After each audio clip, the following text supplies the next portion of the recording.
এবার ক্যান্সার পালাবে হুড়মুড়িয়ে। এসেছে এমন এক দানব যাকে দেখা যায় না, ধরাও যায় না, ঠেকানো তো দূরের কথা। তার নেই হাত, নেই চোখ, নেই বন্দুকও, তবুও তার এক আঘাতে মুহূর্তেই ছিন্ন ভিন্ন হয়ে যায় ক্যান্সার কোষ। শরীরে ঢোকে এক ফোঁটা রক্তের সঙ্গে লাখে লাখে ছড়িয়ে পড়ে শরীরের প্রতিটি কোণে, কিন্তু আঘাত করে শুধু টিউমারে। স্বাস্থ্যকর কোষে সে একটু আঁচড় না তুলে চলে যায় পাশ কাটিয়ে।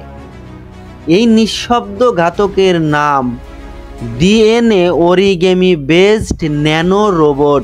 এমনই এক প্রযুক্তি যা মানুষের শরীরে কাজ করে যেন বুঝতে পারে কোথায় ক্ষতি করতে হবে আর কোথায় একটুও নয়। এই রোবটের আকৃতি এতই ক্ষুদ্র যে যার মাপ মাত্র 90